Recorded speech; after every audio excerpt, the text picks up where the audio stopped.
So, the cat wheel. It has been fully assembled.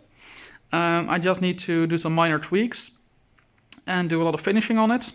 I am going to sand it down because this layer that the laser cutter leaves, like this, is basically just torched right through with a laser, and that means that it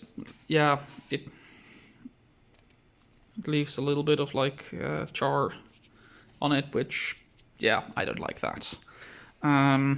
So I'm gonna sand that down also to break down some of these edges. They might be a little bit sharp and whatever, and there might be like splinters and stuff.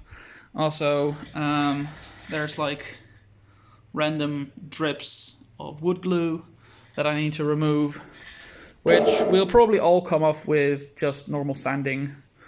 I need to shorten some of these bolts still. So that's something. Also, it rolls, but it's relatively stiff, which is not necessarily great. And that has to do with the fact that I, on purpose actually, made the distance between these wheels, like the two outer wheels, and on the other side there's another wheel, a little bit too short for the outer diameter of the wheel, which means that I thought like that would give a very nice and positive grip on the wheel.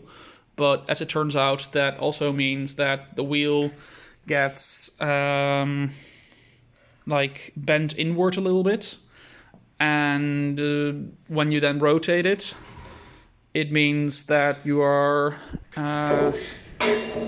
turning a lot of rotational power into bending the wood, and that basically means that a lot of your power is lost in just drag, and it doesn't rotate nice and freely. I did already do what I was meaning to do in the first place, which is to rasp off a layer here, so that the wheel actually comes out a little bit more.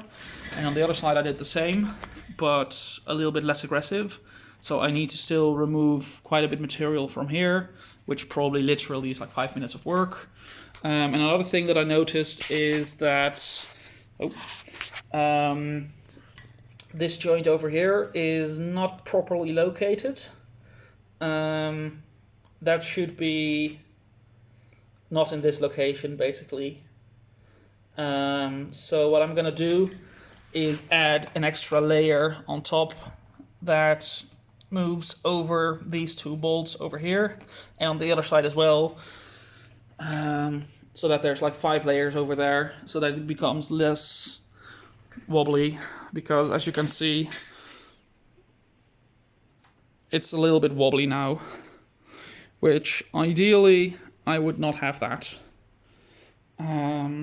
So yeah, I hope it will come out nice, and once it's done I will probably give it a base coat of paint, or I will spray it with some kind of transparent lacquer, but I'm not sure yet, so yeah, we'll see about that.